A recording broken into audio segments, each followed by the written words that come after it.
All right, go ahead. Take it away, bud. Gentlemen and ladies, in the 9 o'clock position, we have the pink Protoss. Very nice.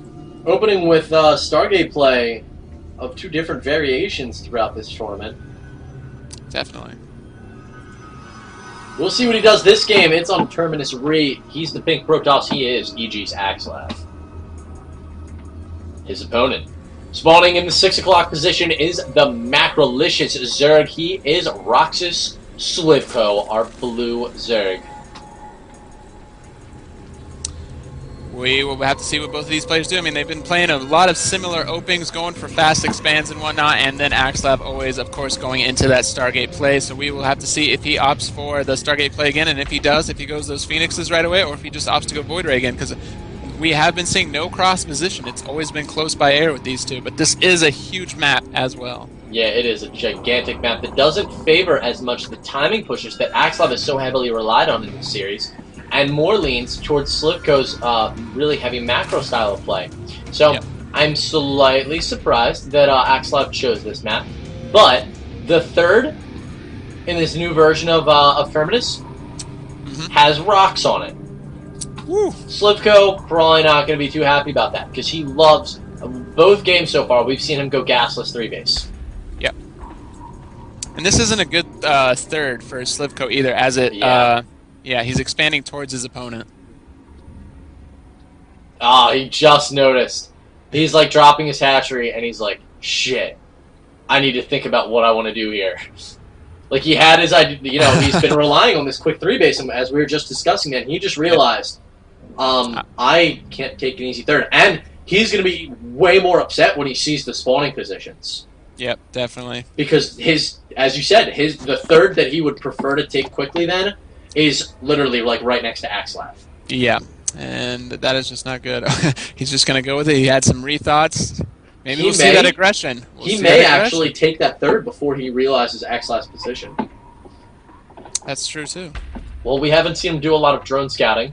He's been relying on these overlords so far in the series, and has gotten lucky with getting his positions over his opponents, because as you said, they've both been close by air. I'm curious if he's going to send out a drone scout here. Oh no, this is to build the hatchery, so I don't know, man. Maybe we'll see him go for some 2-base play. He'll feel uncomfortable.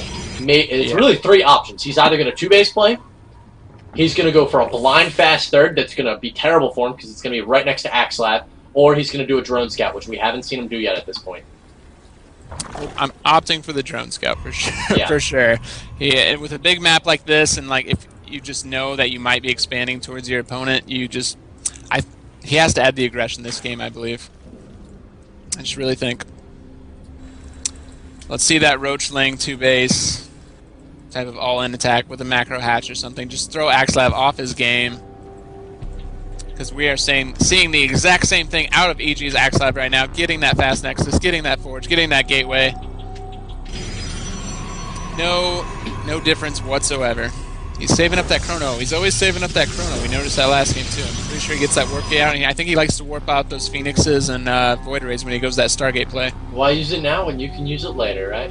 Very true. Oh, but here's the drone, and the real question is, what is this drone going to do? We're at 25 food. There are no gas. This gas is down. I think he's going to drop a fast third, guys. Oh, he goes back into the base. I really hope not.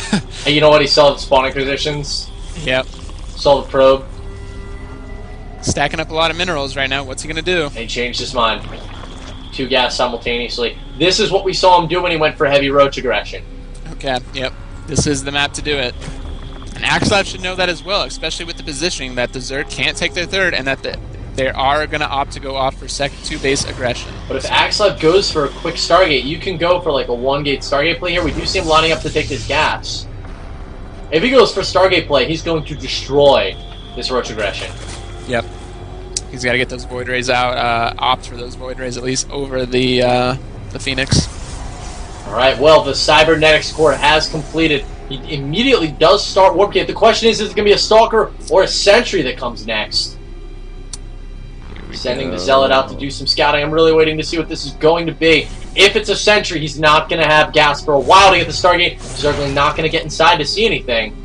No additional gases in his expansion, so only 2 right now, and he drops a 1-gate Stargate. He is hard countering the build right now of Slivko, and Slivko is going to start pumping roaches here in a minute, guys, and is going to be shut down by EGAxslav. This is going to be really brutal for him. Just as you pointed out, this Stargate, if he goes for that, I mean, even going for a Phoenix type of play can add some extra umph to the Protoss army, lifting those roaches up, but if he gets that Void Rays out, it's just a hard counter that I don't think Slavic's going to be able to come out of this. We are seeing the layer tech go down for Slivko as well, so we might be seeing Aspire to take care of those Void Rays right away. But in case that happens, we will need to see the gases go up as well. Like we just said, there goes double gas on the second base. So yeah, I think you're right about the Spire tech. Maybe not going to get as aggressive as we were thinking with these roaches. You know, EGAxslav, I want to highlight, he's had such good map presence, running around the map, checking for additional bases out of Slivko, and when he didn't see them, he went for the Stargate. Yep. So now he's making a Phoenix, not going for any Void Rays. What? I'm wondering what's prompting this. Is he really, he's right. He's right to go for Phoenix in this situation now, because there is no Roach aggression coming his way. Both players kind of, you know, he went for this really early Roach Warren and then didn't make any Roaches. So Slivko went for the quick Roach Warren and then saw the Stargate, went, okay, never mind, I'm not going Roach aggression, I will get obliterated. Yep. Really quickly transitioning over into Hydralisks.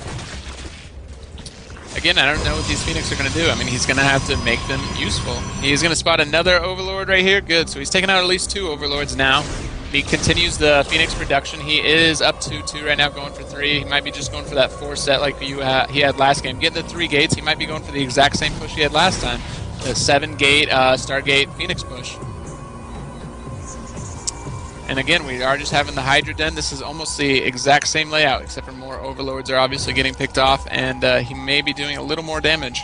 Guys, this is insane right now. Both players have been literally like looking at each other and just switching their builds, thinking about what the other person anticipates doing, trying to be one step ahead. Right now, Slivko dropping his 3rd base. EGAxslav still operating on 2 base. He just dropped a nice quantity of gateways. He's got 4 gateways. His Stargate still pumping out Phoenix. Now getting the robotics facility, anticipating these Hydralisks. Both players, man, are just reading each other's minds right now. But the thing is, Slivko really heavily committing to these Hydralisks this time around, getting groove spines and +1 ranged upgrades, unlike what we saw out of him last game on Metalopolis. And unless he goes for like a Nidus Worm or a Hydra drop, this could really come to bite him as we get into the later stages of the game, if EGAxslav uses those fast robotics facility to tech into Colossus.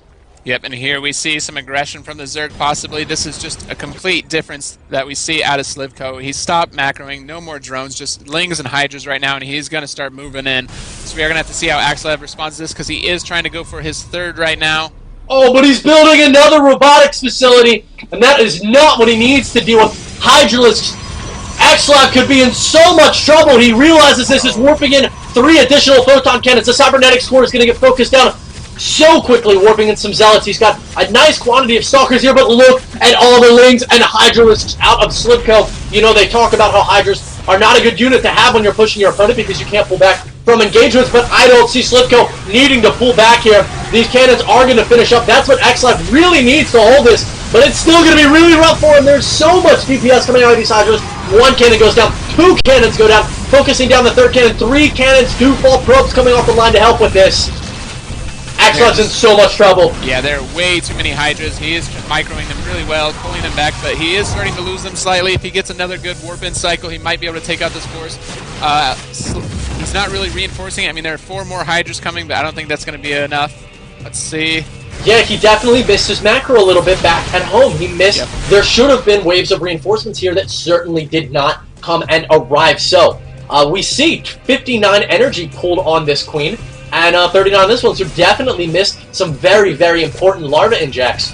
And those literally would have been the reinforcements that won him the game. Got a little too excited, I think, there, and focused on focusing down those cannons and stuff, and didn't reinforce his army. So now he does have a nice wave of Lings here, and I still feel with these Lings and these Hydras, once he takes down these distraction buildings, you know, the pylons that will distract from the DPS of the Hydras, he moves in with these Lings, I think he can take out this army of EGAxslav. We do have that Colossus that just popped out. No thermal lance is being upgraded right now, and the second one is being chronoed out. It looks like just seeing the Colossus is going to send the Zerg back to his base.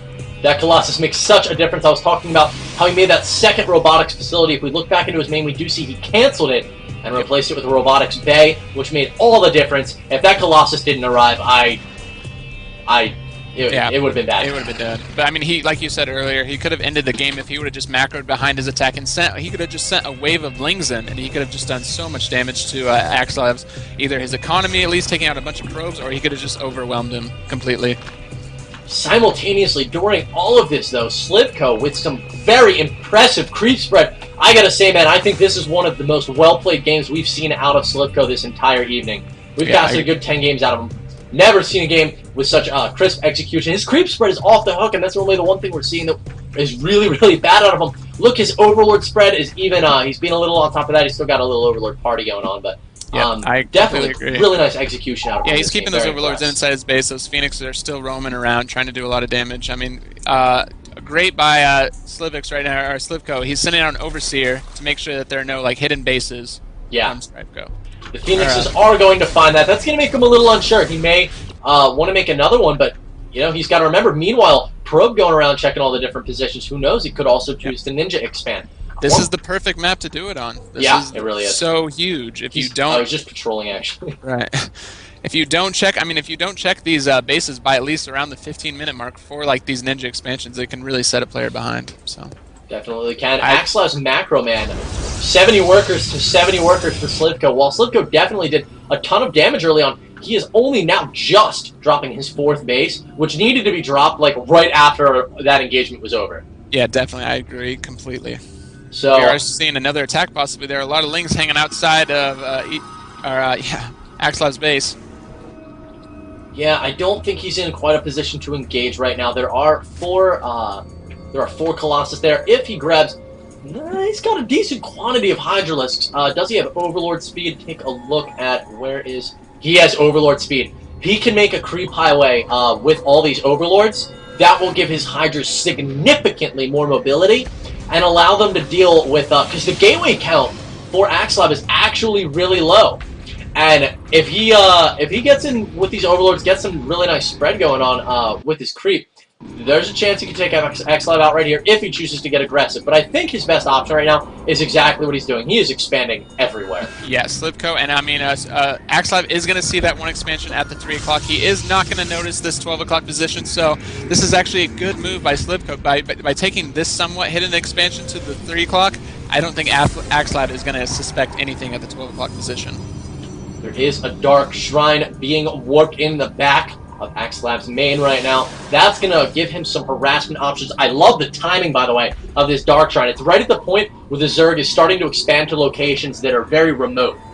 Yep. And that's when Dark Templars are effective. You know, if you hit them with a tech surprise in early game, sure, yeah, you can kill people. But this DT timing in the late game, when the Zerg is starting to expand these remote locations, really opens up some harassment options for Protoss, which is something that they're really lacking in.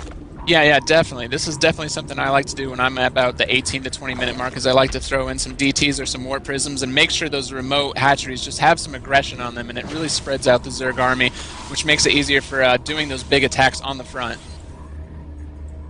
And one of the things to highlight is that Slivko right now has no Corruptors. Okay, some Corruptors do just spawn as I say that. Oh, wow. Wow, a multitude of Corruptors. 11. Ling run by into the natural expansion, getting into the 3rd, but there are EGAxslav playing quite safe. I am loving this safe trend out of Protoss lately.